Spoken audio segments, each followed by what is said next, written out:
Hope you are seeing the screen. Yes, I can see it clearly. Okay, good. Yeah. So this is the Ignition book Potential Utilization Effective Planning Masterclass series. So here we want to talk about how planning effectively can help you to make use of your potential, right? When we talk about potential talks about the unique ability in you. What makes you to be unique, right? For instance, there are some people that are great footballers. Let me start from that example. You know, we have some people that they are very skilled when it comes to football. This one is not about too much training. They don't necessarily need to train too much, right? But we have some people that they are not so good, but they are actually trained themselves, and they might even be better than somebody that is actually talented. So it's a two-way circuit kind of thing. So, but the main thing in this masterclass is how can you utilize your potential with a good planning mechanism. Let me move to the next slide. Before that, let me go to this first slide. This book is a book that I'm actually taking some things from, right? So I just took some key words there that would aid in this particular masterclass. So the second thing here is, let's look at some things from the introduction of the book, and it will help as we go on from this book, right? People value the word success. Here you can see, if there is a word people value so much, it is success. Everybody wants to be successful. Like, oh, if you ask an average person, you want to be successful. Everybody wants to succeed, but most people are not ready to follow the sequential steps, right? So yeah, I said you need to walk the talk. It's beyond just saying I want to be successful, right? You know, there is this adage I like so much. It says that if wishes were horses, beggars will ride. If wishes were horses, beggars will ride. So it's far more than just making a mere wish and say, oh, I want to be the greatest person. I want to be richer than Dangote. You know, there are some music that we hear that it's far beyond just singing those songs. You know, this popular song that says, I wanna be a billionaire, yeah. Otedola olórí méjì o, lórí méjì o. Now, when you hear that song, it's a good song, right? I love music, so it's a good song. But the point is, it's beyond just singing and confessing it that, oh, you want to be richer than Dangote, you want to be richer than Bill Gates, you want to be richer than Otedola.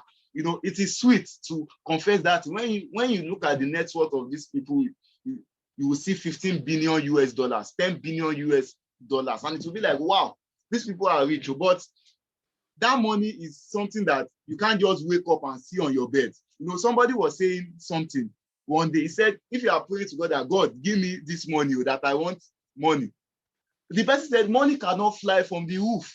That if money should fly from the roof, maybe you are hiding the money in the roof of your house. That's why the money flew down on you. Not necessarily because God will now spray money down to you. So that shows that you need to walk the talk, take action. For you to ignite yourself to success, you need to take action.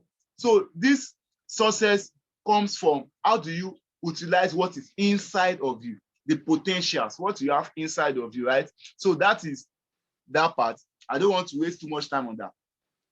So somebody that read this Ignition book, I asked the person, out of those that bought the book, so I just asked the person, I can't remember that day. You can see the blue tick. It is a WhatsApp message, 11:16 a.m. So I just asked the person, though I try to cooperate the other chat we had. So I said, okay, can you just tell me anything you've learned from the book? So far, so good. And you can see what the person says. He says, chapter 1 is about potentials, which is exactly what we are focusing on in this particular masterclass. That's why I included this as part of the slides for this masterclass. I said chapter 1 talks about potential and multitasking, how it is possible for one to achieve it with ease. It is just smart work and dedication with ultimate focus and dedication. I don't want to emphasize on the other one because, as you know, the Ignition book has 21 chapters, right? It has 20 chapters, while the 21st chapter is a review of chapter 1 to 20, and it has 8 bonus chapters. So you can say it has like 29 chapters, right? But I just want to focus on this particular part of potential. So he said with smart work and dedication, when you want to make use of your potential, it's not about working too hard. The 21st century trend has taught us that we need to be smart with our work. You have got to be smart, right? Some people don't necessarily have to travel to far place before they can learn things. For instance, somebody that has the potential of, you love to design things, like when you just see something, you can design it. If you imagine something in your head, you can design it. For instance, there is one aspect of art that I'm not good at, which is the imaginative art in terms of sketching and drawing. I can imagine any image in my head.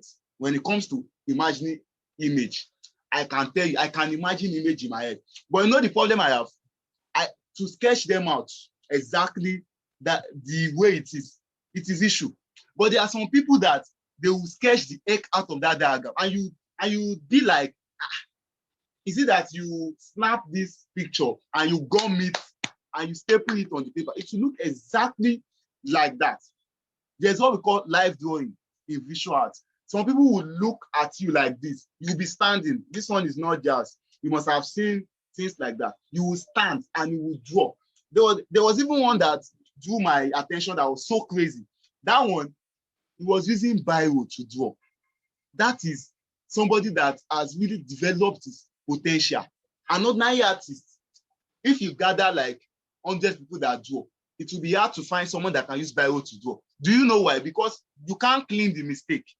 Biro, how do you clean? Except you use tippers, and it will be obvious compared to using pencil. You know, when you use pencil, you can quickly clean any mistake with an eraser. You know, but someone that is using biro means that he's near to perfection. I don't want to say he's perfect, but he's near to perfection.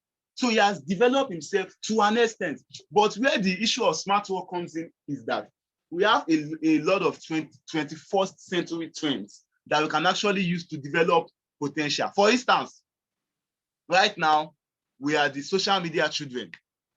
We are the social media children. Most of the mainstream social media that we have now, they started in our time. Let's start to mention the mainstream. When you talk about social media now, the first thing that will come to your mind is Facebook. Facebook started 2004. Yes, if I'm not wrong, Mark Zuckerberg and some of his friends started 2004, right?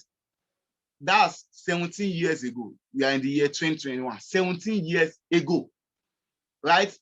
Twitter, it started towards Instagram, was bought by Facebook in 2010. WhatsApp was bought by Facebook in 2014. Then we have Pinterest, we have LinkedIn. So majority of these social media came in our time. How do you utilize these things? I have a friend who is a graphics designer. This guy is very, very good in graphics design. Well, I just feel like using this as an example so you understand what we are saying.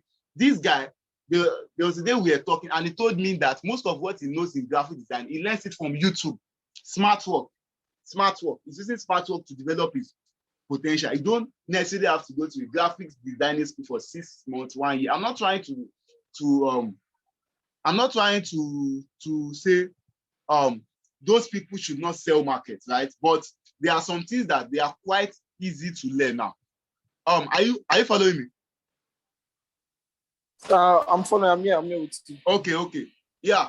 So I said there are some things that are quite easy to learn now, right? They are quite easy to learn. You make use of the trend that we have. So that's what this part of smart work and dedication. And when you are trying to train yourself, you don't get discouraged, right? You keep pushing. At a point, you would fail. It won't go as you wish, but you would keep pushing. You keep moving ahead with whatsoever you do. Before I move away from this slide, let me use Mark Zuckerberg as a good example to finally explain what this slide is talking about. Mark Zuckerberg is someone that is my secret mentor. I call him my secret mentor because I've not met him, but I'm so much inspired by his life. I'm so much inspired by his lifestyle. Mark Zuckerberg is a dropout from Harvard University. He never finished. All right. He started Facebook in his dormitory. He called some of his friends. Oh yeah, let's start something like this. He was good in programming. And when he started, it was meant for students within the Harvard campus, where, we just, people who have their pictures on a particular website, they will put their details, right? So it was a local stuff there, a local hosting of that stuff. So as it grew, that company grew, it grew. It got to an extent, a particular company wanted to they wanted to buy it, but he was dedicated. He was like, no, that he would keep on with that dream. So dedication is important. There are times when you keep on developing your potential and it seems as if you are not getting anything with it. And it seems as if you are just making loss. And it seems as if you are just making effort, but it's futile. And it seems as if all the whole world is against you. It would seem as if nothing is working. But Zuckerberg was very, very dedicated. He was so dedicated. And he actually got there.